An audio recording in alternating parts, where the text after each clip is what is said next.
जी, मैं आनंद भारती तर्कशील मुंबई महाराष्ट्र से the तर्कशील YouTube channel पर आप सभी का तहे दिल से हार्दिक स्वागत अभिनंदन है।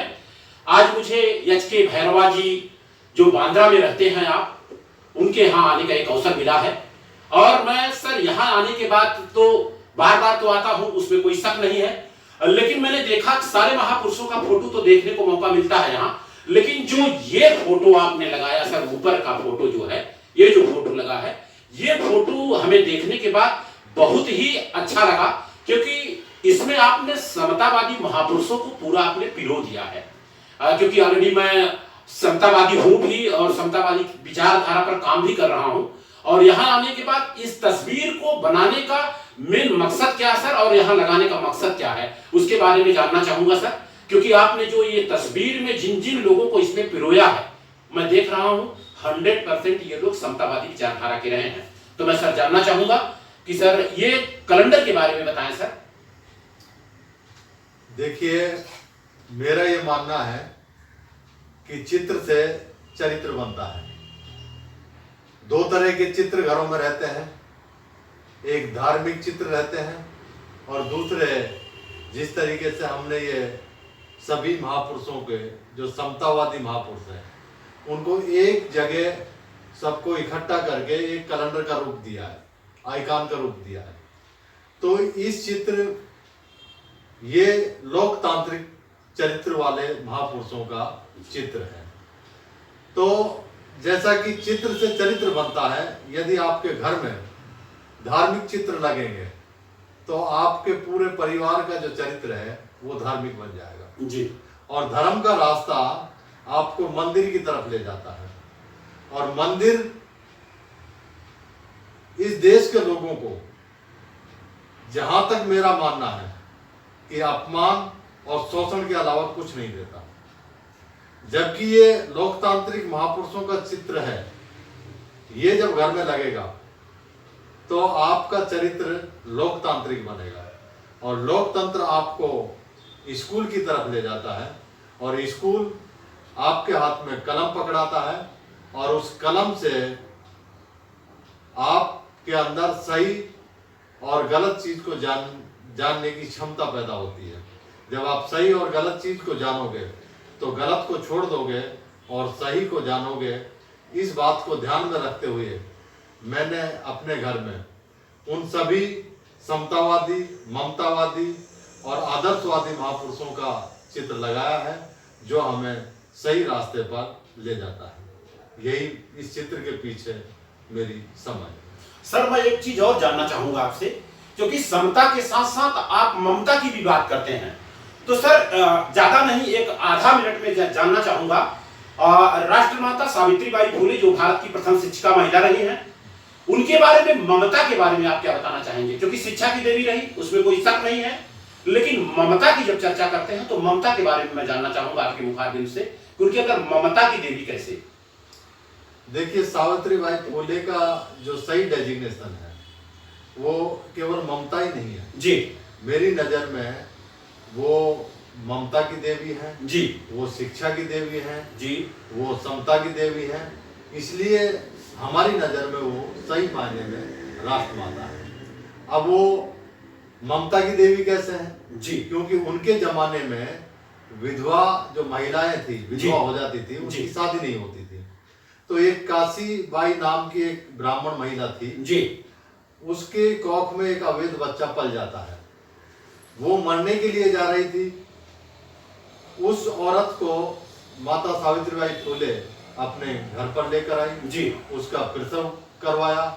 जब वो बच्चा पैदा हुआ तो ये समस्या पैदा हो गई कि इस बच्चे को देखभाल कौन करेगा, इसको रखेगा कौन, अवैध बच्चा है। तो उन्होंने उस बच्चे को उनके तो अपनी कोई औलाद नहीं थी जी, तो उन्होंने उस बच्चे को गोद लिया, उसको पाला पोसा, उसको बड़ा किया, उसको डॉक्टर बनाया। इसलिए हम उन्हें सही मायने में ममता की देवी कहते हैं। एक तो बच्चा अवैध था, दूसरा बच्चा उनका अपना नहीं था।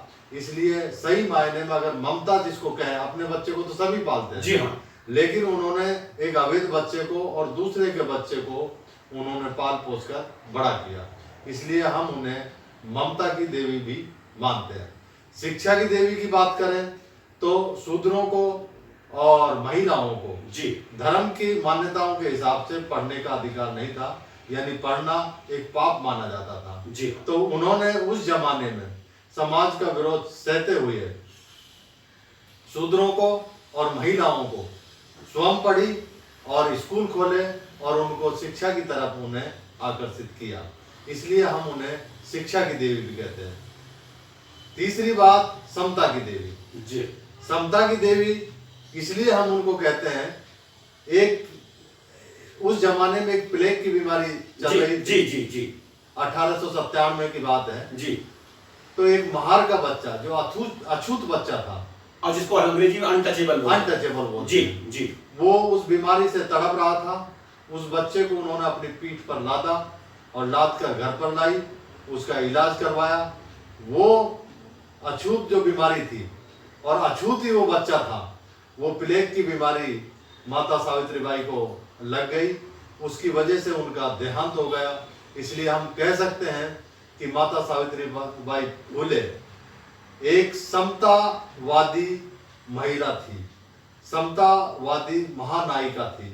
एक तो बीमारी अछूत और दूसरा बच्चा भी अछूत, तो दोनों चीज में उस विषमता को नकार कर समता की बात को उन्होंने आगे किया जी। और अंत में उन्होंने जो सद्भावना, प्रेम और समानता का जो चरित्र समाज को दिया, इसलिए उस चरित्र से यदि समाज बनता है तो जैसे जैसे समाज सद्भावना, प्रेम और समानता के मूल्यों को मानेगा, माता सावित्रीबाई फुले केवल सावित्रीबाई फुले न रह करके वो राष्ट्र माता का दर्जा उनको हासिल होने वाला है।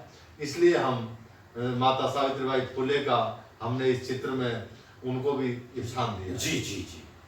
बहुत बहुत धन्यवाद एच.के. भैरवा जी। आपके कहने का मतलब ये है, मोटी मोटा हिसाब से अगर मैं बात करूं, 100 बात का एक बात, हमारे और आपके खीसे में जो पेन है वो डॉक्टर भीमराव अंबेडकर की देन है। और आज महिलाएं कुछ भी कर रही हैं तो उसमें किसी का अगर श्रेय जाता है तो उसमें राष्ट्रमाता सावित्रीबाई फुले का जाता है। दुख हमें इस बात का है, पूरे भारत में घूमने का मौका मिलता है, 1% लोगों को छोड़ करके बाकी किसी को मालूम ही नहीं है कि सावित्रीबाई फुले कौन। तो दरअसल कसूर उनका नहीं है जो नहीं जानते हैं, कसूर उनका है जो जान करके लोगों को बताते नहीं हैं। और कुछ लोग जानने के बाद उनको शर्म आती है कि मैं कैसे बताऊं। तो दरअसल ऐसे जो लोग शर्म करते हैं, मेरा मानना यह है कि वो पढ़े लिखे हो सकते हैं लेकिन वो शिक्षित नहीं है। क्योंकि आपके घर में अगर कोई जानकारी हुई, कोई दीपक जला, किसी प्रकार से प्रकाश हुआ, तो आपके माध्यम से 10, 20, 25, 50 घरों में प्रकाश होना ही चाहिए। और मैं दावे के साथ, गारंटी के साथ बोल सकता हूं कि अगर आपके घर में प्रकाश हुआ और उस प्रकाश से 10-20 घरों में आपने प्रकाश कर दिया तो आपके घर में कभी अंधेरा नहीं होगा। क्योंकि कुदरत का नियम है ये कि अगर आपने लोगों के घरों में प्रकाश किया है तो आपके घर में प्रकाश ऑटोमेटिक रहेगा। बहन जी, चंदा जी आपका नाम है, आप एच.के. भैरवा की जीवन संगिनी है। दरअसल कहीं भी कार्यक्रम होता है तो आप हर जगह कार्यक्रम में पहुंचती हैं, ये आपके अंदर बहुत अच्छा गुण है। और मैंने देखा है कि भाई भारत की प्रथम शिक्षिका महिला राष्ट्रमाता सावित्रीबाई फुले को कैसे लोगों को बताया जाए। तो ये मेरा मानना है कि घर में किसी तरह का कोई भी संस्कार हो तो कम से कम ऐसे समतावादी महापुरुषों का चित्र वहां जरूर लगना चाहिए। 1, 2, 4, 6, 8 और कुछ अगर समय मिले तो उनके विषय पर चर्चा भी होना चाहिए। तो मैं जानना चाहूंगा, हम यहाँ आया, आपको कैसा लगा? और